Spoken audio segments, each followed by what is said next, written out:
Hay preguntas que no solo atraviesan los siglos, sino que parece que tocan una fibra muy profunda, ¿no? De nuestros miedos, de nuestra fe, misterios bíblicos que a menudo, pues, se discuten en susurros o de plano se evitan. Hoy vamos a entrarle de lleno a uno de los más fascinantes y, la verdad, perturbadores. ¿Satanás tiene hijos? Y quiero ser muy claro desde el principio. No estamos aquí por el sensacionalismo. Nuestro objetivo es una exploración honesta, ir más allá de las respuestas fáciles para entender qué dicen realmente las Escrituras. Quédense con nosotros, porque la perspectiva más reveladora no está al principio, sino que se va construyendo poco a poco. De hecho, nos gustaría que nos dijeran ahora mismo en los comentarios, ¿cuál es la primera idea que les viene a la mente con esta pregunta? Es una pregunta que, fíjate, obliga a ir al origen de todo. Casi literalmente, el punto de partida ineludible es Génesis 3:15, un pasaje que muchos llaman el protoevangelio. El primer anuncio del Evangelio. Exacto. Después de la caída, Dios se dirige a la serpiente y declara: «Pondré enemistad entre ti y la mujer, y entre tu descendencia y la descendencia suya». Y ahí está la clave de todo nuestro análisis de hoy. ¿Qué significa exactamente tu descendencia? ¿La descendencia de la serpiente? ¿Hablamos de una prole literal, biológica, o estamos en un terreno más bien simbólico? A ver, porque ahí es donde todo se complica. Descendencia suena muy biológico, muy directo. Uno piensa en hijos, en un linaje, ¿no? Y si vamos a desentrañar esto, tenemos que ver si la misma Biblia se contradice o se va aclarando en otras partes. Fíjate que esa es la tarea de la buena teología, dejar que la Escritura interprete a la Escritura. Y cuando hacemos eso, el panorama se vuelve fascinantemente claro. La interpretación más sólida, la más consistente a lo largo de la Biblia, es que esta descendencia es de naturaleza espiritual y moral, no genética. Y la prueba principal nos la da Jesús mismo, siglos después. ¿Te refieres a ese momento tan tenso en el Evangelio de Juan con los líderes religiosos? Exactamente. En Juan capítulo 8, versículo 44, Jesús tiene una confrontación durísima con los fariseos y les dice sin rodeos: «Vosotros sois de vuestro padre el diablo». Y bueno, y los deseos de vuestro padre queréis hacer. Ahora, detengámonos aquí un segundo. Jesús no les está diciendo que sus madres tuvieron un encuentro con un ser angelical. Les está diciendo algo mucho más profundo y más cortante. O sea, no está hablando de su árbol genealógico. Para nada, sino de su comportamiento, de su naturaleza moral. Precisamente, les dice: «Él ha sido homicida desde el principio, es mentiroso y padre de mentira». Jesús está trazando una línea directa. Una línea entre el carácter del diablo, el engaño, la violencia, la oposición a la verdad y las acciones de los fariseos. Claro. La paternidad aquí es una paternidad de influencia, de imitación. Se es hijo de aquel a quien uno obedece y cuyo carácter refleja. No es una cuestión de ADN, es de lealtad. Y de obras. Eso conecta perfecto con lo que el mismo apóstol Juan escribe después en su primera carta, ¿no? Donde parece que da una definición casi de manual. Es el desarrollo lógico de la misma idea. En Juan 3:10, la distinción es puramente ética. En esto se manifiestan los hijos de Dios y los hijos del diablo. Todo aquel que no hace justicia no es de Dios. No hay ambigüedad. Es muy claro. La prueba de la filiación espiritual es la conducta. El ejemplo que usa es el arquetipo por excelencia, Caín. El texto dice que Caín era del maligno y mató a su hermano. No dice que fue engendrado por el maligno, sino que era del maligno. Ah, qué detalle tan importante. Sus acciones, el odio, la envidia, el asesinato, lo afiliaban a esa familia espiritual del adversario. Entiendo el argumento, y es muy coherente. Jesús incluso usa la parábola del trigo y la cizaña, donde dice que la cizaña son los hijos del malo, y no dice que el diablo los engendró, sino que los sembró. Exacto, una acción de influencia. De plantar una idea o una corrupción. Pero seamos honestos, aunque todo esto apunta a una paternidad espiritual, hay un pasaje en el Antiguo Testamento que parece tirar todo esto por la borda, y que suena increíblemente literal. Un pasaje que francamente es muy extraño. Ya sé a dónde vas. Y tienes razón, es el elefante en la habitación de este debate. Génesis capítulo 6. Génesis 6. Exacto. Génesis 6, versículos del 1 al 4. El texto dice que los hijos de Dios vieron que las hijas de los hombres eran hermosas. Tomaron mujeres, y de esa unión nacieron los Nefilim, los valientes de la antigüedad. A ver, hijos de Dios uniéndose con hijas de los hombres y teniendo descendencia. Digo, eso suena a una unión entre dos especies distintas. ¿Cómo encaja esto con la idea de una paternidad puramente espiritual? No encaja fácilmente, y por eso este pasaje ha generado siglos de debate. Es un verdadero campo minado teológico. Todo depende de a quién identifiquemos como los hijos de Dios. La frase hebrea Benea Elohim. Y aquí, básicamente, la historia nos ha dejado tres grandes teorías. La primera, que es la más antigua y, en cierto modo, la más literal, es la teoría de los ángeles caídos. La que suena a mitología pura y dura. Suena así para nuestros oídos modernos, pero era la interpretación dominante en el judaísmo del Segundo Templo. La encuentras por todos lados en textos fascinantes de esa época, como el libro de Enoc. La idea es que estos hijos de Dios eran ángeles rebeldes, seres espirituales que abandonaron su morada, tomaron forma física, cohabitaron con mujeres, y de esa unión antinatural nació una prole híbrida, los Nefilim. Gigantes o seres de gran poder que corrompieron a la humanidad. Incluso hay ecos de eso en el Nuevo Testamento, sí. Pasajes como Judas 1.6 o 2 Pedro 2.4, que hablan de ángeles que pecaron y fueron encarcelados, a menudo se leen como un eco de esta tradición. Pero espera un momento. El propio Jesús, en Mateo 22, dice que en la resurrección seremos como los ángeles del cielo, que ni se casan ni se dan en casamiento. Eso parece una objeción teológica gigante. Si los ángeles no se reproducen, ¿cómo pudo pasar lo de Génesis 6? ¿O es que esa regla solo aplica para los ángeles buenos y no para los caídos?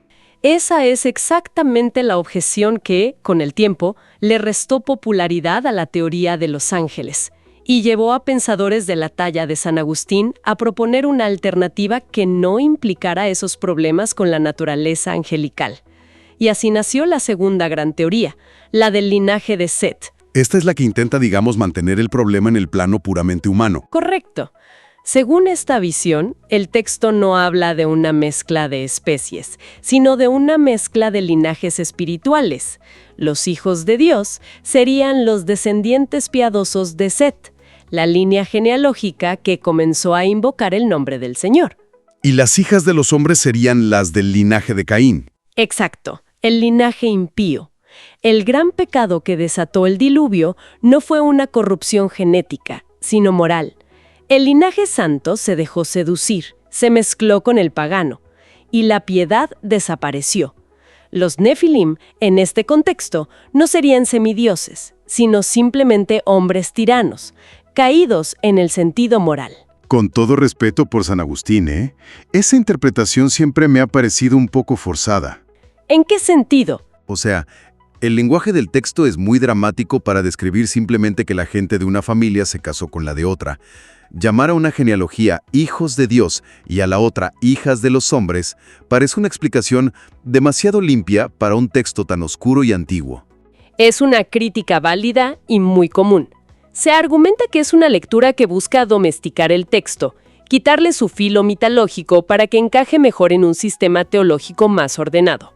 Claro, y por eso existe una tercera interpretación, menos popular pero que también tiene su peso, la teoría de los gobernantes. Esta sugiere que el título Hijos de Dios era común en el antiguo Cercano Oriente para reyes y tiranos que se deificaban a sí mismos. Ah, como los faraones. Justo. Su pecado entonces sería un abuso de poder, usar su autoridad para tomar a las mujeres que deseaban. El pasaje sería una crítica a la tiranía que precedió al diluvio. Es increíble la cantidad de capas que tiene un solo pasaje. Y lo que me parece clave es que incluso en la teoría más espectacular, la de los ángeles caídos, no se dice que Satanás directamente tuvo hijos. Se habla de ángeles bajo su influencia, pero la paternidad no se le atribuye a él. ¿Qué les parece esto a ustedes que nos escuchan? ¿Cuál de estas tres interpretaciones sobre los Nefilim les resuena más? ¿O cuál habían escuchado antes? Si este análisis les está pareciendo revelador, denle me gusta para que más personas puedan unirse a esta conversación tan compleja. Ese punto que mencionas es crucial. Ninguna de estas interpretaciones teológicas serias postula a Satanás como un procreador biológico. El foco siempre está en la rebelión, la corrupción y la desobediencia.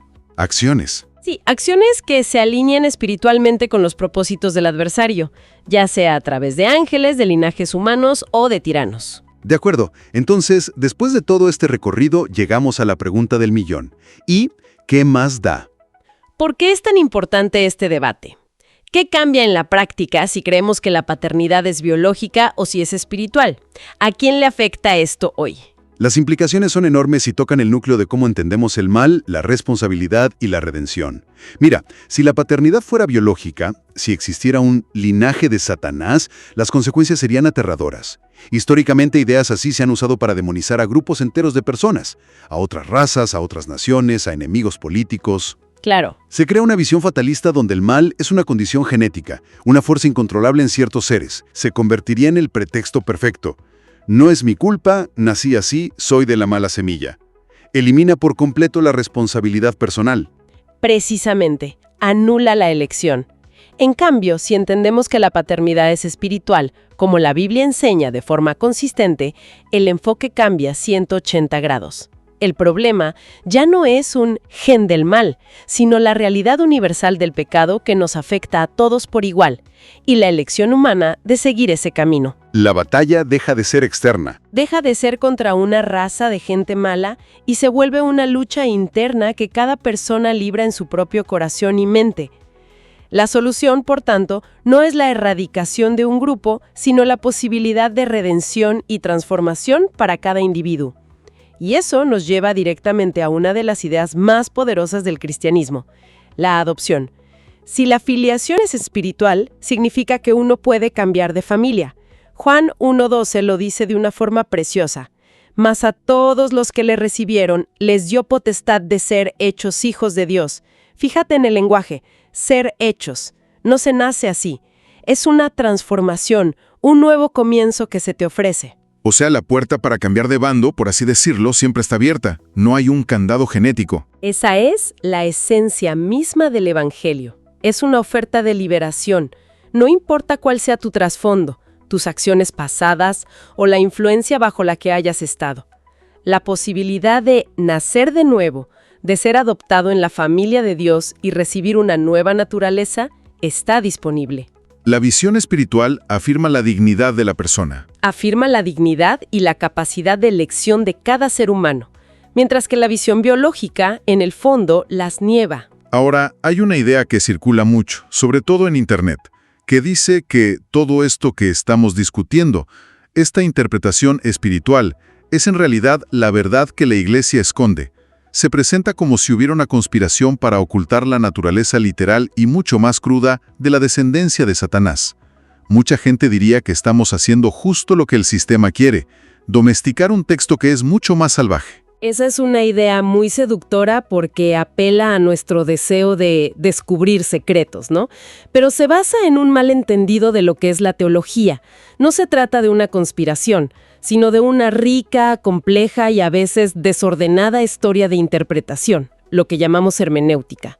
El secreto no es un dato que alguien escondió en un baúl, sino la propia profundidad de las escrituras, que exige un estudio serio y matizado, no respuestas de blanco o negro. Entonces no es que se oculte, es que es un tema genuinamente complejo y ha habido un debate honesto a lo largo de la historia. Exacto. El ejemplo de Génesis 6 es perfecto para ilustrarlo. La teoría de los ángeles caídos fue muy popular al principio, pero con el tiempo, teólogos como Agustín empezaron a señalar sus problemas. Las objeciones que mencionamos. Sí, ¿cómo encaja con la naturaleza incorpórea de los ángeles? ¿Qué implicaciones tiene para la soberanía de Dios? Y propusieron la teoría del linaje de Set como una solución que, a su juicio, era más coherente. Eso no fue un acto de ocultamiento en una habitación oscura, fue un debate teológico público, una evolución en el pensamiento. Entiendo. El problema es que a veces, en el afán de simplificar, no se enseñan estas complejidades, y ese vacío se llena fácilmente con teorías de conspiración. En resumen, entonces, el consenso teológico principal es que la Biblia no apoya la idea de una prole biológica de Satanás. Los hijos del diablo son aquellos que por elección propia se alinean con su carácter y sus obras. Es una paternidad de influencia y lealtad. Una paternidad de carácter. Justo. Y esa es una verdad mucho más directa, mucho más personal y, en cierto modo, más inquietante. Más inquietante porque ya no podemos externalizar el mal. La batalla espiritual no se libra en un plano mítico lejano contra seres híbridos, sino aquí y ahora, en el corazón de cada persona. La elección entre la luz y la oscuridad, entre seguir los caminos de Dios o los del adversario, se manifiesta en nuestras acciones, palabras y decisiones de todos los días. La pregunta no es de quién desciendo, sino a quién me parezco con lo que hago. Y eso nos deja con una pregunta final, una para la reflexión personal que va más allá de nuestro análisis de hoy. Si el mal es fundamentalmente una cuestión de elección y de influencia, ¿cómo percibimos esa dinámica en nuestra vida diaria? ¿Creemos que se enfatiza lo suficiente la responsabilidad individual cuando hablamos del mal, o seguimos teniendo la tendencia a culpar principalmente a fuerzas externas? A el diablo como una forma de diluir nuestra propia complicidad. Esa es una pregunta muy poderosa. Nos encantaría leer sus reflexiones sobre esto en los comentarios. Si esta conversación les aportó claridad, o mejor aún, les dejó pensando, dejen un me gusta para apoyar estas exploraciones profundas. Y no olviden suscribirse para que no se pierdan nuestros próximos análisis.